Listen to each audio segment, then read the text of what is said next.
¿Qué tal amigos? ¿Cómo están? Estamos en un nuevo bloque de esta transmisión extraordinaria a través de Congreso, Televisión y por supuesto aquí en Parlamérica 2018.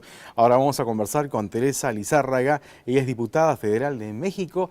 Le damos la bienvenida. ¿Cómo está? ¿Qué tal? Muy bien, muchas gracias. Encantada de visitar este hermoso país y de participar en este importante evento. Importante porque sin duda, digamos, marca la pauta de lo que va a ser de aquí en adelante la lucha frontal que ya se está llevando a cabo contra la corrupción. ¿Qué tan importante es esta agenda para México? Bueno, México ha trabajado mucho en el tema anticorrupción. De hecho, en la legislatura que estamos por terminar, hemos creado las leyes que conforman el Sistema Nacional Anticorrupción. Leyes que buscan la prevención del delito de corrupción, la detección oportuna y la sanción. Es un conjunto de leyes que han sido aprobadas desde el año pasado y que sin embargo estamos encontrando algunos obstáculos para su correcta implementación. ¿Cuáles, por ejemplo? Por ejemplo, la falta de voluntad política para tener un fiscal verdaderamente autónomo. Uno de los problemas que tenemos en México en la lucha contra la corrupción es que el Procurador General de la República es nombrado por el presidente y bueno, es muy difícil que se persigan los delitos de corrupción que son detectados en el momento. Hoy en día lo estamos viviendo, acaba no solo el caso Odebrecht, que también nos llegó a México, sino acaba de salir detectado por la instancia que debe detectar la Auditoría Superior de la Federación, un caso de desvío de recursos muy importante, detectado también por periodistas, que se llama la estafa maestra y sin embargo no ha habido ninguna acción por parte de la Procuraduría General de la República. Ha sido motivo de conflicto en el Congreso el inicio del actual periodo de sesiones, aunque el nombramiento le corresponde al Senado, el nombramiento de lo que va a ser el fiscal general de la República. Había un gran temor de que se nombrara a alguien a modo, como decimos en México, y de los intereses del actual gobierno. Quien sea nombrado hoy durará 9 años en el puesto. Entonces es fundamental ese nombramiento que se ha hecho con absoluta imparcialidad, objetividad y compromiso en la lucha contra la corrupción. Entonces son temas en los que hemos encontrado obstáculos. En algún momento se comentó, salieron al aire algunas informaciones que comprometían de alguna manera al presidente Peña Nieto. Digamos, ¿se logró ventilar, se logró averiguar, investigar respecto a este tema? Bueno, lo que sucede es que también quien era secretario de la Función Pública y quien debía investigarlo, pues es amigo cercano del presidente. Esos son los grandes temas. Puede haber una gran legislación, pero si los nombramientos de las personas claves para llevar a cabo toda la operación de un Sistema Nacional Anticorrupción están hechos a modo de los intereses de quien gobierna y quien puede ser quien cometa los actos de corrupción, es donde hay un gran obstáculo para lograr el cometido que tenemos.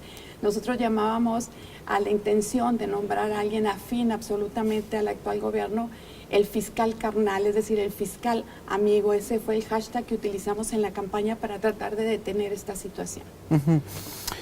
Porque realmente la situación es alarmante. Tenemos en Brasil y a Luis Ignacio Lula da Silva, digamos, en la cárcel. Tenemos seriamente comprometidos algunos otros presidentes. Tenemos Ecuador, tenemos por ahí Venezuela, también México, y se habló en algún momento también de Chile, en Centroamérica también. Entonces, ¿qué hacer de ahora en adelante para poder, digamos, de alguna manera luchar de una manera eficiente contra la corrupción? No solo necesitamos construir un marco legislativo, necesitamos un verdadero compromiso de legisladores. Por eso un evento como el de hoy es importante para hacernos reflexionar de que la lucha contra la corrupción requiere un marco legislativo y para nosotros en México requiere de una voluntad política y creo que igual en todos los países. Requiere que hagamos un compromiso formal de detener este cáncer, que es lo que ha hecho que la ciudadanía esté tan herida y tan dolida, y no solo herido a la ciudadanía, herido a la economía de los propios países, herido al desarrollo económico. Necesitamos verdaderamente trabajar a profundidad en el tema, trabajar en la prevención de la corrupción, pero también en la detección oportuna y en la sanción. Si no hay sanción, si sigue habiendo la impunidad que por lo pronto en México sigue existiendo, no vamos a detener la corrupción. El tema Odebrecht, ¿qué tanto ha calado en México? ¿Qué tanto daño en cuanto a cifras ha hecho?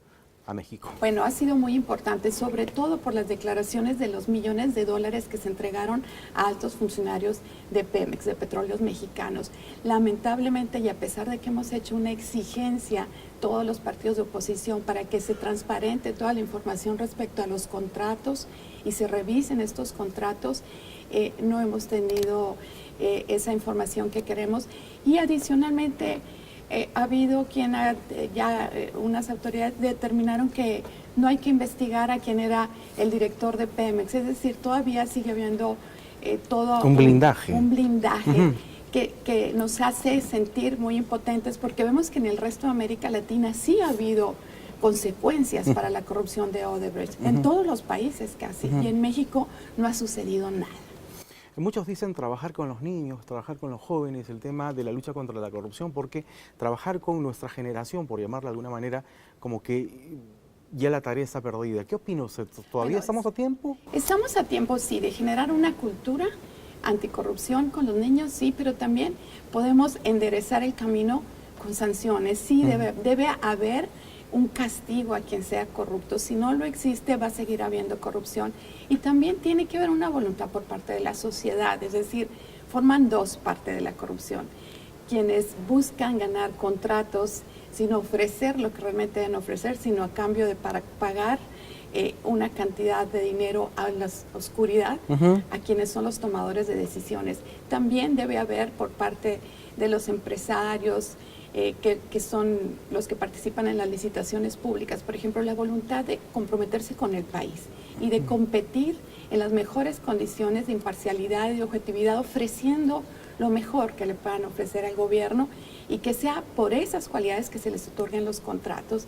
Alguien tiene que romper este círculo perverso de la corrupción.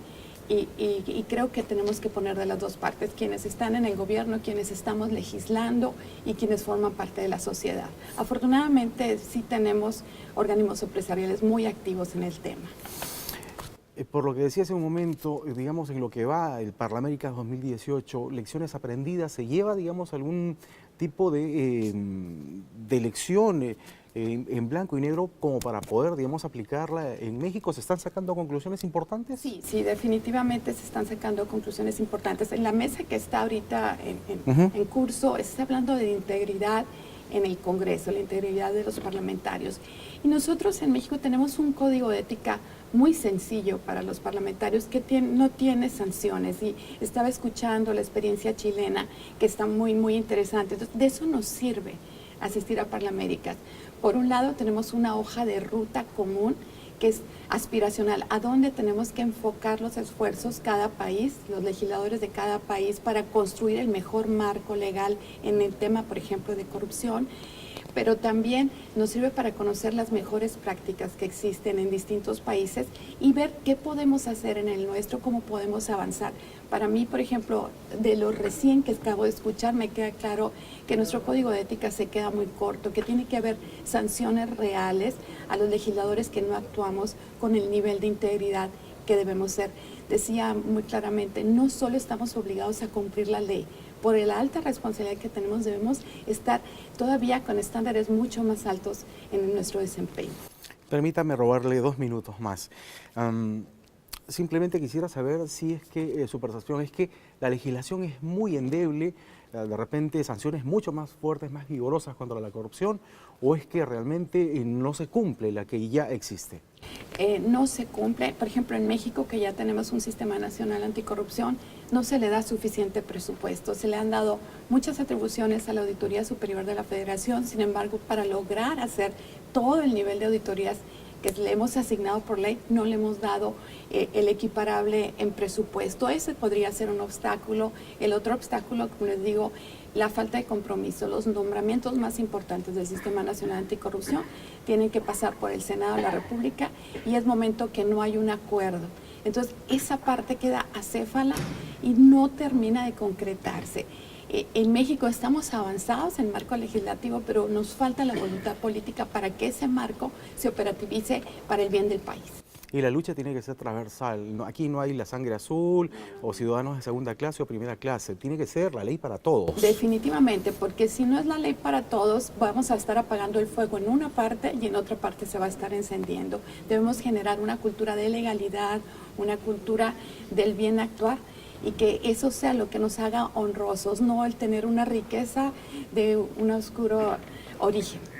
Muchísimas gracias. Hemos estado con Teresa Lizárraga, ella es diputada federal de México. Agradecemos mucho su presencia en Congreso Televisión. No, ha sido un honor para mí. Muchísimas gracias. Gracias, amigos. Hasta aquí otro bloque de esta transmisión extraordinaria a través de Congreso Televisión y, por supuesto, en el marco de Parlaméricas 2018. Hacemos una pausa muy breve y regresamos con más aquí en Congreso Televisión. No se muevan.